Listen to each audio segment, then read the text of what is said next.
அஸ்ஸலாமு அலைக்கும். ரமதான் நாட்களே இருக்கட்டும், மற்ற நாட்களே இருக்கட்டும், எல்லா நாட்களையுமே ஒரே மாதிரி கிளீனிங் ரொட்டீனு தான் என்னோடதாக இருக்கும். இந்த மாதிரி செய்கிறது தான் எனக்கு ரொம்ப ஈஸியாகவும் வேலையை இழுத்துக்காத மாதிரியும் தெரியுது. உங்களுக்கும் இந்த வீடியோ கண்டிப்பாக யூஸ்ஃபுல்லாக இருக்கும். வீடியோ மிஸ் பண்ணிடாமல் லாஸ்ட் வரை பாருங்கள். இப்போ வாங்க வீடியோக்குள்ளே போய் பார்க்கலாம். வீட்டில் இருக்க மற்றவங்களோட நம்மளுக்கு ஃபஸ்ட்டே தெரிஞ்சிடும் இந்த இடம் தூசியாக இருக்குது, இந்த இடம் குப்பையாக இருக்குது, இந்த இடம் அடிக்கடி அழுக்காகுது அப்படின்னு சொல்லிட்டு. அந்த மாதிரி எனக்கு சில இடங்கள் தெரியும், இந்த இடத்த க்ளீன் பண்ணணும், கொஞ்சம் அழுக்காக இருக்குது அப்படின்னு சொல்லிட்டு அந்த மாதிரி தெரியும் போது நான் வந்து க்ளீன் பண்ணிடுவேன். வீட்டில் ஒட்டரை அடிக்கிறது, அதுக்கப்புறம் துடைக்கிறது, கூட்டுறது, பாத்திரம் விளக்குறது, சமைக்கிறது, இது எல்லாமே ஒரே ரொட்டீன் தான். காலையில் மத்தியானம் நைட்டு வந்து சமைக்கணும், வாரத்தில் 2 தடவை துடைக்கணும், அந்த மாதிரி சில ரொட்டீன் இருக்கும். ஆனால் வந்து டீப் க்ளீனிங் சொல்லிட்டு நான் என்னாலுமே பண்ணதில்லை. ஃபஸ்ட்டெல்லாம் ரம்ஜான் ஆரம்பிச்சிருச்சு அப்படின்னு பார்த்தீங்கன்னா எல்லாரும் மாதிரியுமே வந்து நல்லா க்ளீன் பண்ணிக்கிட்டே இருப்பேன். அப்படி தான் போன வருஷம் வரைக்குமே பண்ணிக்கிட்டே இருந்தேன். அதுக்கப்புறம் தான் நான் இந்த மாதிரி ரொட்டீனை நான் ஃபாலோ பண்ணும்போது எனக்கு ரொம்பவே ஈஸியாக இருந்துச்சு. எனக்கு தெரிஞ்ச ஒரு அக்காலாம் பார்த்தீங்கன்னா இந்த ரமதான் டைமில் ரொம்ப க்ளீனிங்கில் ரொம்பவே கஷ்டப்படுவாங்க. அந்த நாட்களில் சமைக்கிறதுக்கு கூட டைம் இல்லாமல் வெளியில் கடையில் வாங்கி சாப்பிட்ற மாதிரி இருக்கும். வீடே இழுத்து போட்டு ஃபுல்லாக க்ளீன் பண்ணுற மாதிரி இருக்கும். ரொம்ப டயர்டாயிருவாங்க. நானுமே அந்த மாதிரி தான் இருந்தேன். இப்போ பார்த்தீங்கன்னா நான் இந்த சிலிண்டர் வைக்கிற இடம் இருக்கு இல்லையா, இது வந்து எனக்கு 3 மாதத்துக்கு ஒரு தடவை தான் சிலிண்டர் வந்து காலியாகும். அப்போ வந்து பார்த்தீங்கன்னா இந்த இடம் வந்து அந்த சிலிண்டரை மாற்றும் போது இந்த இடத்த க்ளீன் பண்ணுவேன். மற்ற நாட்களில் அந்த இடத்த துடைக்க முடியாது இல்லையா, அதனால அந்த இடத்த அந்த 3 மாதத்துக்கு ஒரு தடவை துடைக்கிறது தான். இது எதுக்காகன்னு சொல்கிறேன்னா அந்த ஒவ்வொரு இடத்துக்கும் ஒவ்வொரு அந்த அழுக்காகுதுன்னு தெரியும் போது நம்ம க்ளீன் பண்ணுவோன்னு சொன்னேன் இல்லையா, அதனால. அது மாதிரி இது துடைக்கிற துணியை வந்து திருப்பி அலசி காய வச்சு ரீயூஸ்லாம் பண்ண மாட்டேன். ஒரு பழைய கிளாத்லாம் இருக்கும்ல, இந்த பனியன் கிளாத், அதுக்கப்புறம் இந்த காட்டன் கிளாத்தெல்லாம் அந்த பத்தாததெல்லாம் இருக்கும் இல்லையா, அதை வந்து இந்த மாதிரி துடைக்கிறதுக்கு யூஸ் பண்ணிக்கிடுவேன். இதை வந்து அப்படியே துடைச்சி நான் தூக்கி போட்டுருவேன். அதனால திரும்ப திரும்ப அந்த அலசுற வேலைகள்லாம் இருக்காது. இதுக்குன்னே துணி வந்து பழைய துணி எப்பயுமே ஸ்டாக் வச்சுப்பேன். இந்த மாதிரி ஓவராக அழுக்காகிற இடத்துல வந்து நம்ம துடைச்சிட்டு திருப்பி அலசி யூஸ் பண்ணும்போது அது டபுள் வேலையாக இருக்கும். இதில் வந்து இந்த டைல்ஸில் வந்து அந்த சிலிண்டரோட கரை இல்லாமல் இருக்கிறதுக்கு நான் வந்து டைல்ஸ் பழைய உடஞ்ச டைல்ஸை வச்சு அதுக்கு மேலே வச்சுருக்கிறேன். அதுக்கப்புறம் இதுக்கு கீழே பார்த்தீங்கன்னா 3 பெரிய சம்படம் வச்சுருந்தேன். நம்ம வீடியோ ரெகுலராக பார்க்குறவங்களுக்கு தெரியும். அந்த 3 சம்படத்தையும் வேறு இடத்துல மாற்றிருக்கேன். அதை வந்து நீ வீடியோ போக போக நான் வந்து காமிக்கிறேன். அதுக்கப்புறம் இந்த கிரைண்டர் வைக்கிற இடமே பார்த்திங்கன்னா மாவாட்டும் போது அந்த கிரைண்டரை எடுத்துகிட்டு அந்த இடத்த ஃபுல்லாமே நல்லா துடைச்சிருவேன். அந்த துணியுமே வந்து திருப்பிலாம் வந்து நான் அலச மாட்டேன், வந்து நான் அப்படியே தூக்கி போட்டுருவேன். அந்த கிரைண்டர் மற்ற நேரங்கள்லாம் இழுத்து நான் துடைக்க மாட்டேன். நார்மலாக வீடு துடைக்கும் போது துடைச்சிட்டு அந்த கிரைண்டரு நம்ம ஆட்டும் போது மட்டும் நான் அந்த மாதிரி நல்லா அந்த இடத்த க்ளீன் பண்ணிடுவேன். அப்போ பார்க்குறதுக்கு எப்போயுமே க்ளீனாக இருக்கும். அதே மாதிரி வீட்டில் ஒவ்வொரு பொருளும் க்ளீன் பண்ணும்போது இந்த பொருள் நம்மளுக்கு இல்லைன்னா நம்மளால் சமாளிக்க முடியுமான்னு யோசிச்சு அந்த பொருள் இல்லைனாலும் நம்ம ஈஸியாக சமைக்கலாம், அந்த பொருள் இல்லைன்னா நம்மளுக்கு வேலை தான் குறையும் அப்படின்னு நினச்சிட்டேன்னா அந்த பொருளை டக்குன்னு டீக்ளியரிங் பண்ணிடுங்க. குறைவான பொருள் வச்சுக்கும் போது எப்பயுமே வேலை ரொம்பவே ஈஸியாக இருக்கும், முக்கியமாக க்ளீனிங் வேலை.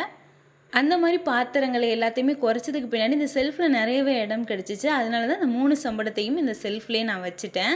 இது வந்து எனக்கு யூஸ் பண்ணுறதுக்கு கம்ஃபர்டபுளாக இருந்துச்சு அப்படின்னா இதையே வந்து ரெகுலர் பண்ணிக்கலான்னு இருக்கேன். நான் இப்போ தான் வச்சுருக்கேன். யூஸ் பண்ணி பார்த்துட்டு நான் வந்து ரெகுலர் பண்ணுறேன்னா இல்லை இடத்த மாற்றுறேனான்றதை ஷேர் பண்ணுறேன். பாத்திரம்லாம் இப்போ தான் வந்து நான் கழுவி அடுக்கி வச்சதுனால பாத்திரம் மட்டும் அதில் கொஞ்சம் கம்மியாக இருக்குது. மற்றபடி பாத்திரம் கழுவி நான் அதில் அடுக்கி வச்சாலும் எனக்கு கரெக்டாக இருக்க மாதிரி இருக்கும். பாதி பாத்திரம் அந்த பாத்திர ஸ்டாண்டு ஒன்று மாட்டியிருந்தேன் இல்லையா அடுப்பு மேலே, அதுலேயே வந்து அடங்கிடும். பெரிய பாத்திரம் மட்டும்தான் அந்த செல்ஃபில் அடைக்கிற மாதிரி இருக்கும். அதுக்கப்புறம் வீட்லேயே ரொம்ப அழுக்காக தெரிஞ்சது இந்த கதவெல்லாம் பார்த்திங்கன்னா ரொம்ப அழுக்காக தெரிஞ்சுச்சு. அதுக்கு வந்து நான் ஃபஸ்ட்லாம் என்ன செய்வேன்னு பார்த்தீங்கன்னா சோப்பு தண்ணி வச்சு நல்லா தேய்ச்சி 2-3 தடவை தொடச்சி எடுப்பேன். ஆனால் இப்போ ஒரு வீடியோவில் பார்த்தேன், அதில் நல்லா ஒரு மக்களை வந்து தண்ணி எடுத்துகிட்டு அதில் வந்து லைட்டாக தேங்காய் எண்ணெய் ஊற்றி அதை வந்து நல்ல காட்டன் துணிலையோ இல்லை பனியன் கிளாத்லேயோ போட்டு நல்லா முக்கிட்டு லைட்டாக வந்து அந்த அது பிளாஸ்டிக் கதவாக இருந்தாலும் சரி, அந்த வுட்டு கதவாக இருந்தாலும் சரி, இந்த மாதிரி துடைக்கும் போது நல்ல பளிச்சுன்னு இருக்குது. புது கதவு அப்போ எப்படி ஷைனிங்காக இருக்கும் அந்த மாதிரி நல்ல ஷைனிங்காக இருக்குது. இது வந்து பேக்குலேயும் சரி ஃப்ரண்ட்லேயும் சரி 2லேயுமே நான் வந்து இந்த மாதிரி ட்ரை பண்ணி பார்த்தேன். நம்ம சோப்பு தண்ணி வச்சு 2-3 தடவை கழுவுறதுக்கு எந்த அளவுக்கு பளிச்சுன்னு இருக்குமோ அதை விட பல மடங்கு இந்த மாதிரி துடைக்கிறதுக்கு வந்து நல்ல பளிச்சுன்னு இருக்குது. நான் வந்து இந்த பாத்ரூம் கதவுல தான் ரொம்ப அழுக்காக இருந்துச்சு. மற்ற கதவுலலாம் பார்த்திங்கன்னா ஓரளவுக்கு நீட்டாக தான் இருந்துச்சு. இந்த பாத்ரூம் கதவில் இந்த மாதிரி நல்லா துடைச்சி எடுத்துகிட்டு அதே மாதிரி வந்து டோர், அந்த வாசல் இருக்கிற கதவு, அதுக்கப்புறம் ரூமில் இருக்கிற கதவு, அதுக்கப்புறம் கிச்சனில் பின்னாடி வாசல் இருக்கிற எல்லா கவரையுமே நான் வந்து க்ளீன் பண்ணேன். நல்லா க்ளீன் பண்ணிட்டு லாஸ்ட்டாக காமிக்கிறேன், உங்களுக்கே டிஃப்ரெண்ட் தெரியும். இதே மாதிரி நம்ம வீட்டில் வீட்ல ஏதாவது வுட்டில் பொருள் சோஃபாலேயோ அல்லது டேபிளோ இருந்துச்சுன்னா இந்த மாதிரி தேங்காய் எண்ணெய் ஊற்றி தண்ணியில் டிப் பண்ணி தொடச்சி பாருங்கள், நல்ல பளிச்சுனே இருக்கும். இதே மாதிரி தான் பார்த்தீங்கன்னா வீட்டில் இருக்க மற்ற சேர், ஃபேனு, அதுக்கப்புறம் டேபிள் இந்த மாதிரி எல்லா பொருளுமே பார்த்தீங்கன்னா கொஞ்சம் வந்து அந்த அழுக்காக இருக்கும் போது நீங்கள் வந்து ட்ரை பண்ணி பாருங்கள். டீப் க்ளீனிங் பண்ணும்போது எல்லாத்தையும் முழுசாக இழுத்து போட்டு செய்யாதீங்க, ரொம்ப டயர்டாயிடும். மற்ற வேலைகளையும் நம்ம வந்து செய்கிறதுக்கு டைம் இல்லாமல் போயிடும். அதனால சொல்கிறேன்.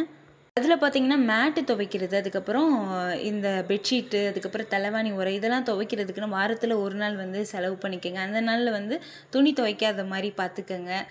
அதே மாதிரி க்ளீனிங்க்கு நிறைய லிக்விட்லாம் யூஸ் பண்ணாமல் கொஞ்சமான லிக்விடே யூஸ் பண்ணி நீங்கள் வந்து க்ளீன் பண்ணி பாருங்கள். நிறைய லிக்விட் யூஸ் பண்ணாலும் கொஞ்சமான லிக்விட் யூஸ் பண்ணி நம்ம க்ளீன் பண்ணாலும் ஒரே எஃபெக்ட் தான் தெரியும்.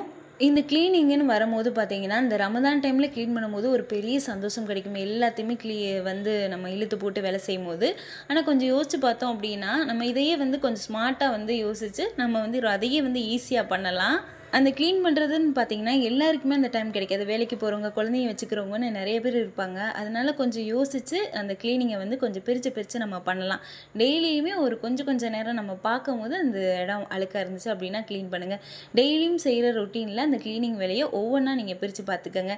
ஒரு நாள் வந்து இந்த கதவை துடைக்கணும், ஒரு நாள் வந்து ஃப்ளோரை துடைக்கணும், ஒரு நாள் ஒட்டர் அடிக்கணும், ஒரு நாள் வந்து இந்த மேட்டை துவைக்கணும் அப்படின்னு நீங்களாக ஒரு டைம் டேபிள் போட்டு உங்களோட லைஃபுக்கு ஏற்ற மாதிரி நீங்கள் மாற்றி பாருங்கள். நம்மளுக்கு தெரியும் இது நல்லா சுத்தமாக இருக்குது அப்படின்னு சொல்லிட்டு, அந்த மாதிரி நீங்கள் வந்து பார்த்து கரெக்டாக பிளான் பண்ணிக்கோங்க. எதுக்கு எந்த மாதிரி க்ளீனிங் போகுதுன்னு சொல்லிவிட்டு நீங்களே வந்து டிசைட் பண்ணிக்கோங்க. அவ்வளோதான். இதே மாதிரி நிறைய யூஸ்ஃபுல் வீடியோஸ் நம்ம சேனலில் நிறைய வரப்போகுது. எல்லாத்தையும் மிஸ் பண்ணாமல் பார்த்துட்டே இருக்கணும்னா யாசின் அனுஃப் சேனலை சப்ஸ்கிரைப் பண்ணுங்கள். நான் போடுற ஒவ்வொரு வீடியோவும் உங்கள் மொபைலுக்கே தேடி வந்துடும்.